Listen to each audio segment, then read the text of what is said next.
Salam akkam jirtu nageenyi waaqayyoo dachaadhaan isiniif habayyatu nagaan kooyyuu har'a waan tokko waliin laallaa isiniin jechuu barbaadeen gara keessan dhufe innis maaliin nila mee wajjin laalla waan kana isin ibsu barbaade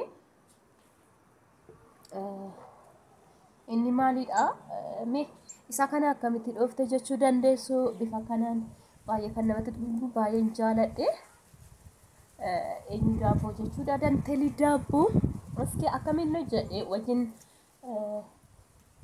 ilaalla garuu isa kana kuteera isa kana kutee waan hin jiruuf bifa salaaluu dandeessu diizaayinii isaa baay'ee tokko namatti tola baay'ee tokko nama marara anaaf natti tolee jira soo ilaaluu dandeessu isa kanadha. Okay akkamiin hojjattee mee nutti agarsiisi jechuu dandeessu garuu jalqaba isaa xumureeraa kunis isuma kunis immoo ganaadha malee isuma jechuudha bifuma isaatii hin xumurre ganaadha kana jechuudha hin xumurre haa ta'u mee akkamitti fufaa deemtaa akkamitti dabalaa deemtaa isa jedhu yoo hubattanii ilaaltanii jalqabni isaa baay'ee naman dhibu waan nama dhibu hin qabu tokkuma tokko isa kanaan fudhattanii deemtu so amma isinitti agarsiisaa nafaana ta'a chaanala koof garuu haaraa warri taatan seenaa subscribe godha viidiyoo yoo isinitti tole immoo laayik gochuu hin dagatinaan isiniin jechuu jaaladha asumaan deemna hamma sadarkaa kamirra kan jiru dura isinii ibse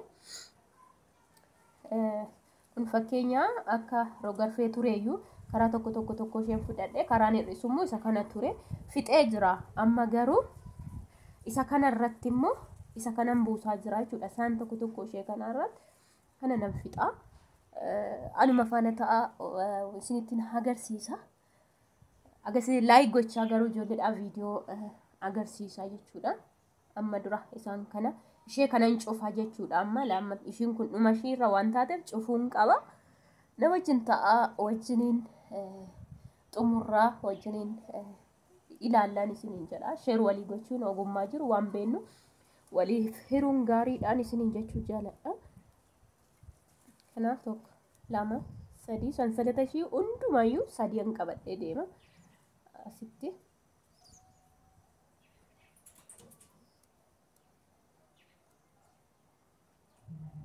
sadii jechuudha isinitti mul'ata jedheen yaada bifa kanaan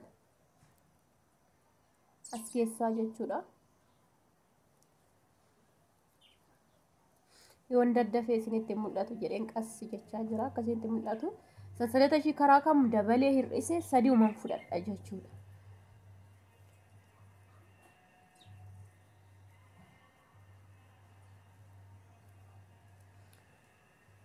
na wajjin ta'a gaduma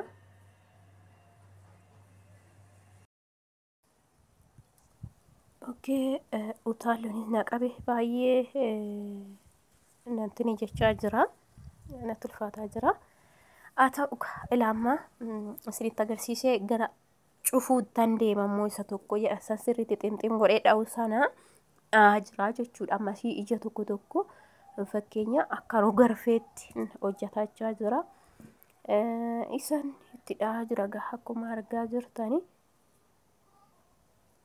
isinitti mul'ata jedheen yaada ittiin fufee dhahaa jechuudha amma kaninaan irratti dhahaa jiru isa iddoo walitti maxxanee dhahee sanan dhahaa jira nan jalqabaa jira jechuudha gara hir'isaan deema garuu nan jalqaba isaa jechuudha ishii sana tokkoon hin jalqabe tokkoon naan isiniin jedhu waan tuqaa sana yoo isinii galuu baate tokkorraa kaatanii achi immoo nadachaa lammataarra deebita 2 3 4 5 6 7 8 9 naa guute deebiseen immoo hir'isaa deema jechuudha gar tokkoon immoo nan buufadha jechuudha warri danteelii dhooftan yookiin hojjettanii baay'ee isinitti ulfaatu bartanii baay'ee waan isinitti ulfaatu nan fakkaatu warra hin beeknetti rakkina malee na fudhachaan jira hunduma keessaan iddoon sansalata sadii buusaa deeme hunduma keessais walittiin guurrachaa deema jechuudha amma sararaan buusu jechuudha sansalata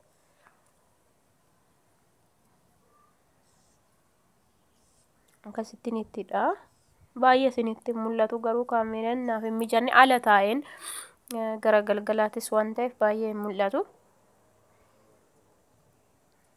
Amma ximxim godheena sansalata buusuun hin jiru gidduu kana jechuudha. Ija kee hunduma keessaan guuraa jechuudha. Duraan sansalata ta'ee tuqa sadi kaniin baasaa deemes amma isarrattis nan fudhadha jechuudha. Ija keessas nan fudhadha sansalata irrattis nan fudhadha jechuudha. Na diizaayinii kunan baay'ee tokko nama maraaraa.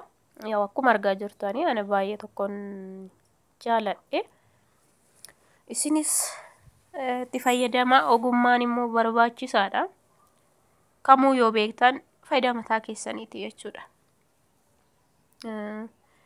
Ogummaa waan kamuu yaa namni hundumtuu ilaalee yookiin godheeti miti kan beeku yoo bartan mana keessan keessa sin fayyada.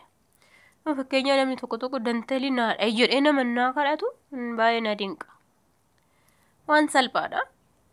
Waan ulfaatu miti barraa nama baraniitti jechuudha.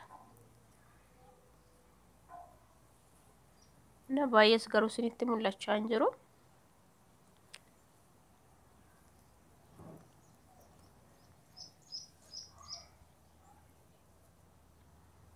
Warri beektan isiniif salphaadha jedhee yaada. Warri hojjechuu kana beektan isinitti salphaadha. Garuu warra hin beekneef akkasitti baay'ee hin galu. Xinxaallaan immoo uma baay'ee tokko nama rakkisu.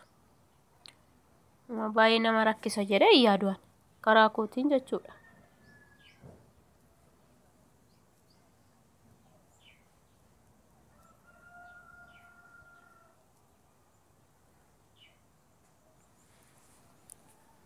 Annaa kanuma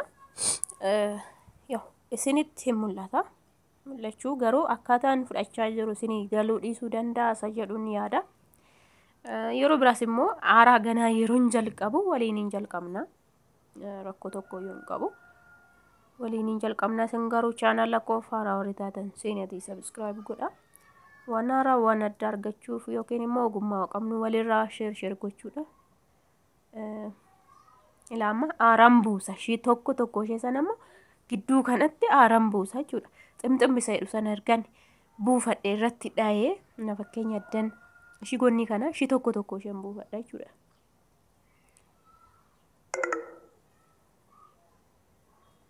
La fakkeenya kana isaanin lakkaa'u kana ergan xumuree 8 ta'e irrattan isa guutuu sana immoo dha'ee jechuudha. Amma gara hir'isuutti deema garuu guutummaadhaan hin fudhadhe.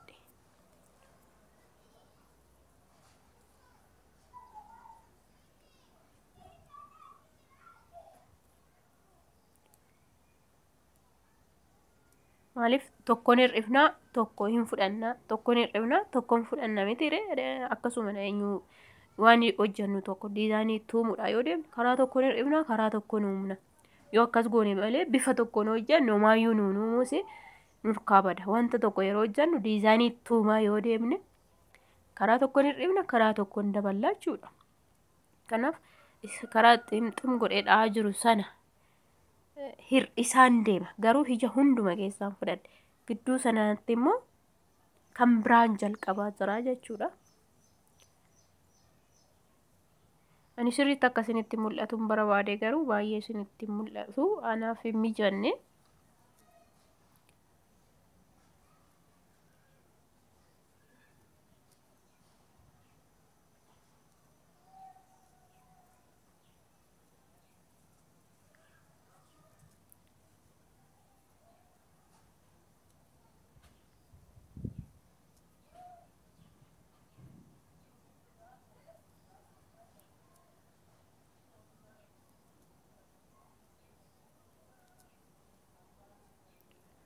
Diizaayinii kamuu nan dhaa garuu danteelii dha'uun banagaraachin yeroo isin harkaa fudhata maaliif isadhaa waan biraan waan hojjettan fakkeenya isadhaa waa ilaaluu gama irratti hin dandeessan yookiin waan ta'e harkaanis waa tuquu hin dandeessan isaan ala yoos gurraan waa dhaggeeffachuun ala hojii salphaa ta'e garuu nama danqaa jechuun ofii bicha control of gochuu isa irratti bicha of kennuu qabdu jechuudha isa yeroo hojjettanii.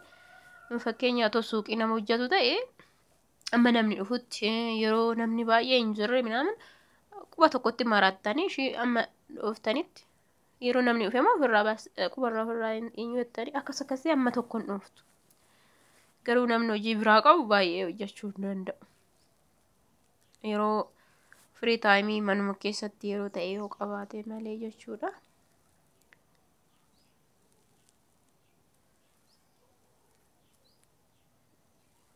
Inni akkasii laayik gochaa deemaa garuu hin callisina.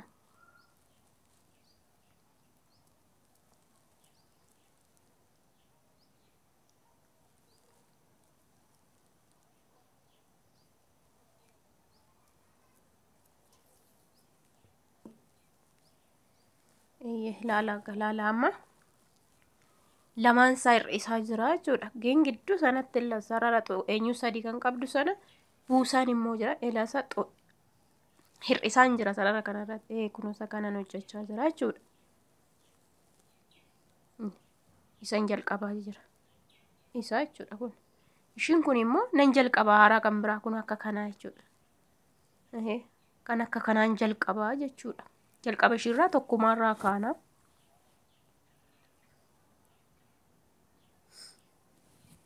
Akkasiidha. Kunis bifuma sana san kutee dha'ee raawwadheeti jechuudha. Bifuma isaati tokkuma jechuudha. Baay'ee tokko namatti tola dhugaa baay'ee tokko hin jaaladhe.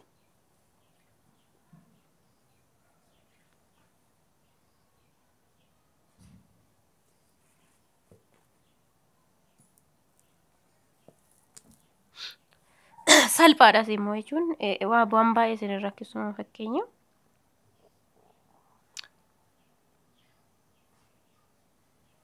Yeroo jalqabdan fakkeenya yoo kana jalqabdan asima amma deddeebitaan dabalaa deemtu.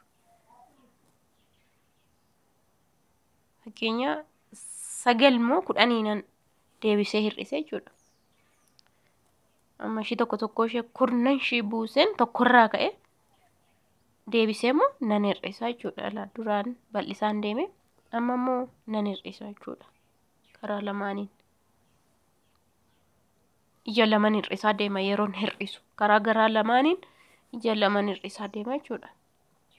Asiin lamaan dabalaa deema ture. Asiin gin lamaan hir'isaa deema. Lamaan hir'ise. Lamaan dabalaa dhufe yeroo jalqaba jechuudha. Kana fakkaata. Baay'ee tokko warra beekaniif baay'ee hin ulfaata jedhee si yaadu hin ulfaatus warra hin beeknetti immoo yoo amma tokko jalqabumarraa kaasaniitu agarsiisanii baay'ee tokko bijataadha.